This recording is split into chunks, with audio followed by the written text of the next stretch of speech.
సులభమైనటువంటి పద్ధతిలో సరళంగా వరలక్ష్మి వ్రతాన్ని ఏ విధంగా చేయాలి అనేటువంటి విషయాన్ని నేటి వీడియోలో పరిశీలిద్దాం.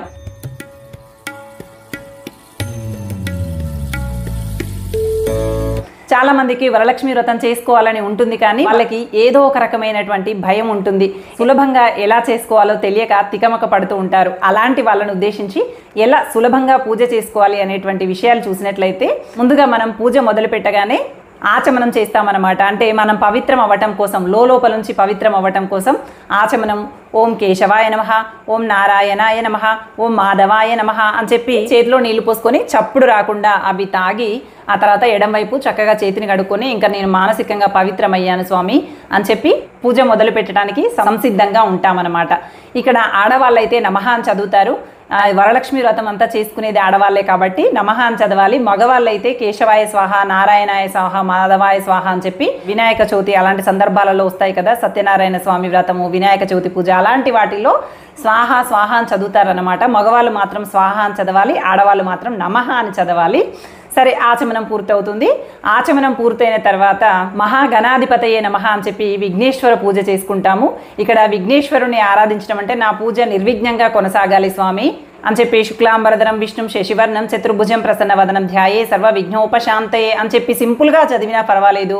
లేదంటే ఓం ఏకదంతాయ విద్మహే వక్రతుండాయ ధీమహి తన్నోదంతి ప్రచోదయాత్ అని చెప్పి మీకు ఏ మంత్రం వస్తే ఆ మంత్రం చదివి, ఇక్కడ స్వామికైతే నిజానికి సర్వ అంగాలను కూడా పూజిస్తూ విఘ్నేశ్వరాయ నమః, లలాటం పూజయామి, ఓం శ్రీ విఘ్నరాజాయ నమః, నేత్రం పూజయామి, గుల్ఫం పూజయామి, జానుని పూజయామి అని చెప్పి ఇలా స్వామివారిని ఒక్కొక్క అంగాన్ని కూడా పూజ చేసుకుంటూ రావచ్చు. లేదు మేము అంతసేపు కూర్చోలేము, మా శారీరక పరిస్థితి బాగా లేదు అనుకునేటువంటి వాళ్ళు ఓం శ్రీ విఘ్నేశ్వరాయ నమః, సర్వాణ్యంగాని పూజయామి అంటే సర్వ అంగములకు పూజ చేస్తున్నాను స్వామి అని చెప్పి స్వామివారి పాదాల చెంత పసుపు రూపంలో స్వామివారిని తయారు చేసుకొని తమలపాకులో పెట్టుకొని, ఆ తమలపాకులో పెట్టుకున్నటువంటి స్వామివారి పాదాల చెంత అక్షింతలు పువ్వులు వదిలిపెట్టి సర్వాణ్యంగాని పూజయామి అని చెప్పి విఘ్నేశ్వర స్వామిని ఆరాధించాలి. ఆ తర్వాత గోత్రనామాలు, మనం ఎక్కడ, మన గోత్రం ఏంటి, మన ఇంటి పెద్ద పేరేంటి, మన పేరేంటి, మన పిల్లల పేర్లు ఏంటి అన్నీ చెప్పుకొని, స్వామి మమ్మల్ని క్షేమంగా చూడు, పలానా ఊరిలో నుంచి పలానా ప్రాంతం నుంచి పూజ చేస్తున్నాము స్వామి అని చెప్పి మన అడ్రస్ని అమ్మవారికి తెలియజేయటం. ఆ తర్వాత కలశంలో నీళ్లు తీసుకొని కలశస్య ముఖే విష్ణు కంటే రుద్ర సమాశ్రిత అని చెప్పేటువంటి శ్లోకాన్ని చదువుతూ కలశ పూజ చేసుకోవాలి. లేదు మేము ఏ శ్లోకం చదవలేము అని చెప్తే ఓం విష్ణుమూర్తినే నమో నమః, కలశ రూపాయే నమో నమః అని చెప్పి దండం పెట్టుకొని ఇక అక్కడి నుంచి అమ్మవారిని ఆహ్వానించాలన్నమాట.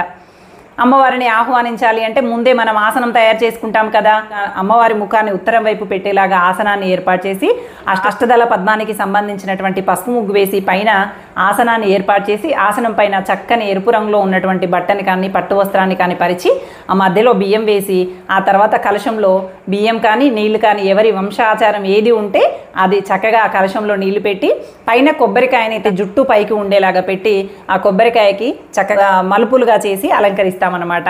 ఆ కలశాన్నే అమ్మవారిగా భావిస్తాము. ఆ కలశాన్నే చక్కగా అలంకరిస్తాము, గాజులు పెడతాము, బొట్టు పెడతాము, అలంకరిస్తాము.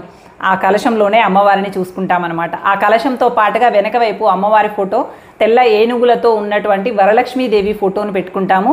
లేదు ఆ ఫోటో లేదు మేడం అనుకునేటువంటి వాళ్ళు లక్ష్మీదేవి ఫోటోను పెట్టుకోండి.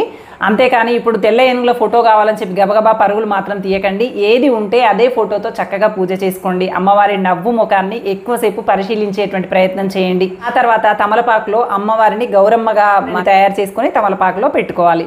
ఇంకా ఇప్పుడు అమ్మవారిని ఆహ్వానిస్తున్నాము. అమ్మవారికి బొట్టు, పసుపు గౌరమ్మగా చేసుకున్నటువంటి అమ్మవారికి చక్కగా బొట్టు పెట్టి అలంకరించి తమలపాకులు అక్కడ పెట్టి ఇంకా అమ్మవారిని ఆహ్వానిస్తాము. మీకు అంతా తెలిసి ఇంకా ఆసనాన్ని ఎలా అలంకరించుకోవాలి, అమ్మకు మాల ఎలా వేయాలి, లిల్లీ పూలతో, చామంతిలతో, గులాబీలతో మనకి రకరకాల పువ్వులన్నీ దొరుకుతాయి. మనకు అవన్నీ తీసుకొచ్చి చక్కగా అమ్మవారిని అలంకరించుకోవటం, అర్చనకి సిద్ధంగా పెట్టుకోవటం. ఇప్పుడు అమ్మవారిని ఆహ్వానిస్తున్నాం అంటే మన ఇంటికి పిలుస్తున్నాం.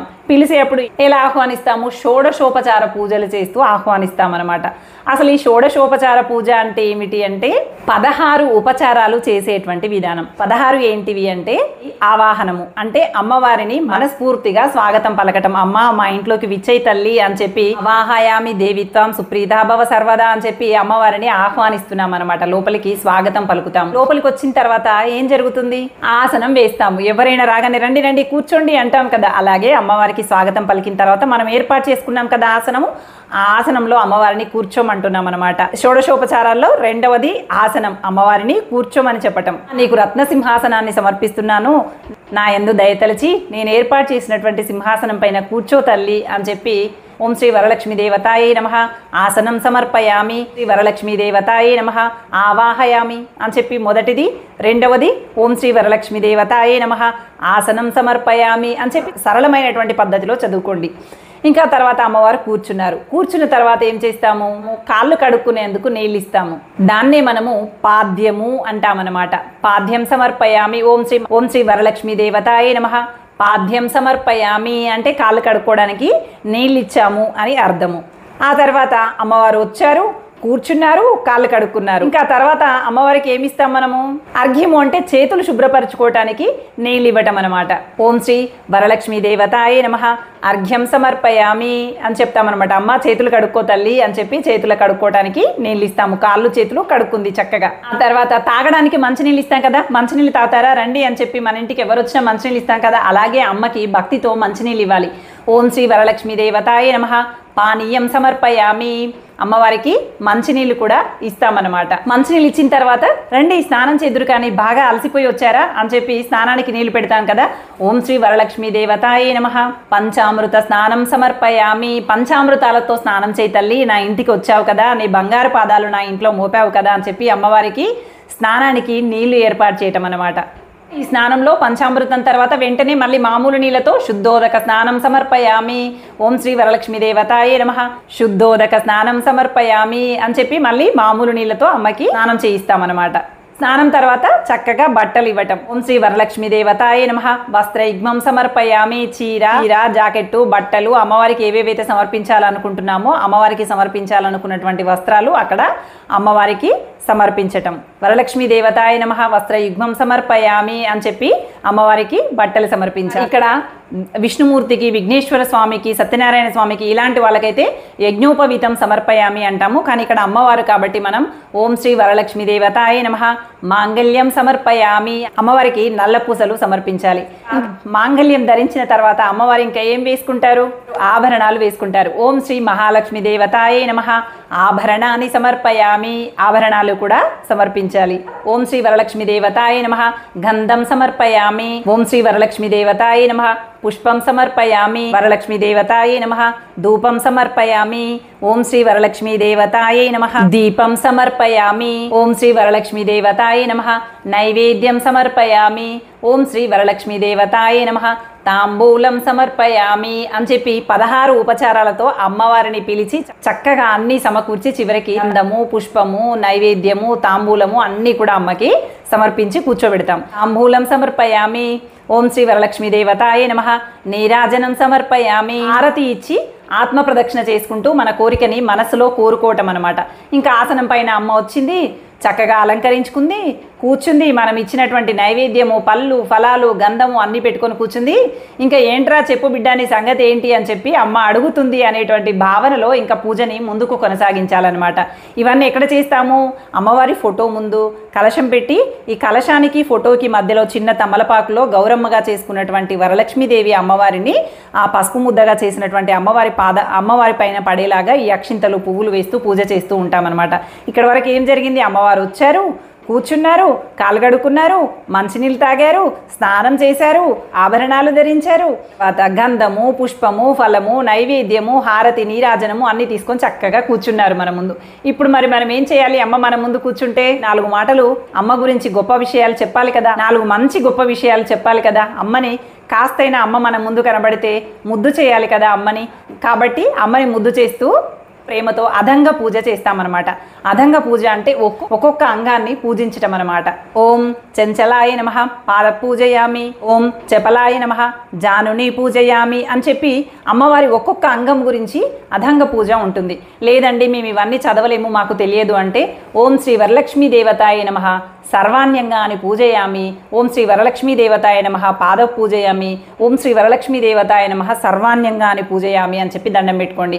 అమ్మ నీ ముఖం అందమైనటువంటి నీ ముఖానికి నమస్కారములు, నీ పాదాలకి నమస్కారములు, నీ శరీరంలో ఉన్నటువంటి ప్రతి అవయవానికి నమస్కారములు అని చెప్పి అమ్మవారికి నమస్కారం చేసుకొని అక్షింతలు తీసుకొని పసుపు గౌరమ్మ దగ్గర వేసి మళ్ళీ దండం పెట్టుకోండి. ఇంకా తర్వాత అదంగ పూజ అయిపోయింది, అమ్మ చూస్తుంది, ఆహా అలాగా ఇలా ఉన్నానా నేను అని చెప్పి అమ్మ సంతోషపడుతూ మన ముందు కూర్చుంటుంది. అప్పుడు మనం ఇంకా ఆ తర్వాత ఏం చేయాలి అంటే అష్టోత్తరాలు చదవాలి. అమ్మ కూర్చొనే ఉంది, ఇలా కూర్చొని చూస్తుంది మన వైపు.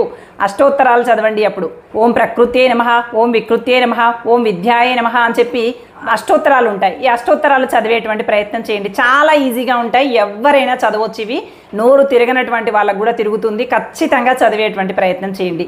ఇంకా ఇలా ఒక్కొక్క పువ్వుతో అమ్మవారికి అష్టోత్తర పూజ చేయండి. పువ్వులతో చేయలేని వాళ్ళు కుంకుమ పూజ కూడా చేసుకోవచ్చు. కుంకుమని కూడా ఇంకొక తమలపాకు పెట్టి ఆ తమలపాకులో వదిలేస్తూ ఓం ప్రకృత్యే నమః, ఓం వికృత్యే నమః, ఓం విద్యాయే నమః అని చెప్పి కుంకుమ పూజ కూడా చేసుకోవచ్చు అనమాట. ఓకే, అమ్మవారికి 16 ఉపచారాలతో షోడశోపచార పూజ చేశాము, ఆ తర్వాత అదంగ పూజ చేశాము, ఆ తర్వాత అష్టోత్తర పూజ చేశాము. ఇంకా అమ్మవారు చెప్పు బిడ్డ ఇంకేం సంగతులు అని చెప్పి అన్నట్టుగా మన వైపు చూస్తూనే ఉంది అనేటువంటి భావనతో ఇంకేం చేయాలి తర్వాత? ఇవన్నీ వింది కదా అమ్మ. ఇంకా అమ్మకి మళ్ళీ ఒకసారి ఏం చేస్తాము, దీపం సమర్పయామి, ధూపం సమర్పయామి, ఆచమనీయం సమర్పయామి, నైవేద్యం సమర్పయామి, పానీయం సమర్పయామి, తాంబూలం సమర్పయామి, నీరాజనం సమర్పయామి అని చెప్పి మొదటిసారి పూజలో పండు పెట్టి అమ్మకి నైవేద్యం చూపిస్తాము. ఇప్పుడు చూపించేటువంటి దాంట్లో ఏదైతే మీరు ప్రధానమైనటువంటి నైవేద్యం మహా నైవేద్యం ఉండారో అవన్నీ కూడా ఇప్పుడు అమ్మ ముందు పెట్టి చక్కగా చూపించి కొబ్బరికాయ కొడతాము. ఇంకా తర్వాత కొన్ని అక్షింతలు తీసి అమ్మవారికి పాదాల ముందు అక్షింతలు వేసి చక్కగా అమ్మవారికి తల వంచి మనస్ఫూర్తిగా నమస్కారం చేసుకోవాలి. మీ మనసులో ఉన్నటువంటి కోరికను కూడా అమ్మ పాదాల చెంత వదిలిపెట్టండి.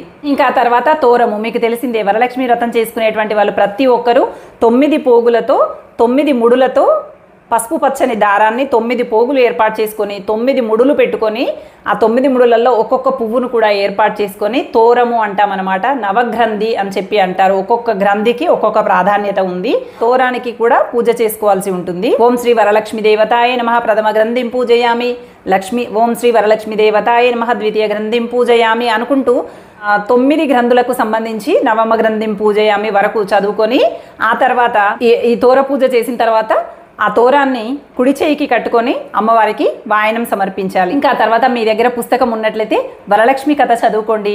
లేదండి మా దగ్గర పుస్తకం లేదు అనుకుంటే సెల్లులో వరలక్ష్మి కథ అని చెప్పి ఆన్ చేసుకొని పెట్టుకొని కథని చక్కగా వినండి. ప్రారంభించే ముందు చక్కగా చేతిలో అక్షింతలు పట్టుకొని కథ చక్కగా వినండి.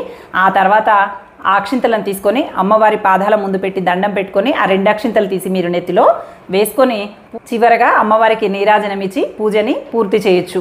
ఆ తర్వాత ఒక 10 నిమిషాలు లేదా 20 నిమిషాల తర్వాత పీఠాన్ని నెమ్మదిగా కదిలించవచ్చు. లేదు మాకు ఓపిక ఉంది మేము ఇప్పుడే కదిలించము అనుకుంటే సాయంత్రం వరకు కూడా ఉంచి నెమ్మదిగా పీఠాన్ని కదిలించుకోండి. ఇంకా తెల్లవారి ఏదైతే పసుపు గౌరవం ఉందో ఆ పసుపు గౌరమ్మని మొహానికి పెట్టుకోవటం, విఘ్నేశ్వర స్వామి ఎవరైతే ఉన్నారో స్వామిని నీళ్ళల్లో విడిచిపెట్టడం చేయాలన్నమాట. ఇంకా కలశం పైన ఉన్నటువంటి కొబ్బరికాయను తెల్లవారి మళ్ళీ పూజ చేసుకుని స్వామివారి ముందు కొట్టడం, అలాగే కలశంలో బియ్యం కనుక ఉన్నట్లయితే ఆ బియ్యాన్ని నైవేద్యంగా వండి ఇంటిల్లిపాది తినటం, ఆ కలశంలో నీళ్లు కనుక పూసి పెట్టుకున్నట్లయితే ఆ నీళ్లు ఇంటిల్లిపాది నెత్తిపైన చల్లుకొని చివరగా తీసుకెళ్ళి తులసి కోటలో పోయటం లాంటివి చేయాలన్నమాట. ఇది వరలక్ష్మీదేవి పూజా విధానం. ఈ విధంగా పాటించేటువంటి ప్రయత్నం చేయండి. ఆ రోజు శుచిగా ఉండే ప్రయత్నం చేయండి. వీలైనంత వరకు ఉన్నంతలో కొత్త బట్టలు కట్టుకునే ప్రయత్నం చేయండి. సాధ్యమైతే కొత్త చీర కొనుక్కునేటువంటి ప్రయత్నం చేయండి. అమ్మవారికి చీర, గాజులు, పసుపు, కుంకుమ, తాంబూలము ఇచ్చేటువంటి ప్రయత్నం చేయండి. లేదు మా దగ్గర కాసు అనేది మీ ఇష్టం అండి, ఖచ్చితంగా కొనుక్కోవాలనేటువంటి రూల్ ఏం లేదు. ఉంటే కొనుక్కునేటువంటి ప్రయత్నం చేయండి. అది ఆ కాసు ఎక్కడ పెట్టాలి అంటే అమ్మవారికి ఆభరణాన్ని సమర్పయామి అన్నప్పుడు ఈ కాసును తీసుకెళ్ళి అమ్మవారి దగ్గర పెట్టాలన్నమాట. అమ్మ నీకు ఈ ఆభరణం చేయించాను అని చెప్పి ఆ కాసును మనమే ఈ తాడుకి ఏదైతే మాంగళ్యం ఉంటుందో మాంగళ్యానికి కాసుని కట్టి పెట్టుకుంటామన్నమాట. సో అమ్మవారికి ఆభరణంగా మనం ఆ కాసును చూపిస్తాము. తర్వాత మనమే వేసుకుంటాము. అమ్మవారికి పెట్టినటువంటి బట్టలైనా కూడా మనమే ధరిస్తాము. చివరగా భర్త ఆశీర్వాదము, పెద్దల ఆశీర్వాదం తీసుకోవటం మాత్రం మర్చిపోకండి. ఇది పూజా విధానము. మన సంస్కృతి సంప్రదాయాలను సంతోషకరమైనటువంటి వాతావరణాన్ని మన ఇంట్లో నింపాలనేటువంటి ఉద్దేశంతో ప్రశాంతంగా పూజ చేసుకోండి. కానీ లేనిపోయినటువంటి తొందరపాటుతో, హడావుడితో, మానసిక ఆందోళనకి గురయ్యే విధంగా కాకుండా చాలా నెమ్మదిగా పూజని పూర్తి చేసుకోండి. అందరూ పూజ బాగా చేసుకొని సుఖ సంతోషాలతో తులతూగాలని కోరుకుంటూ thank you for watching. Bye.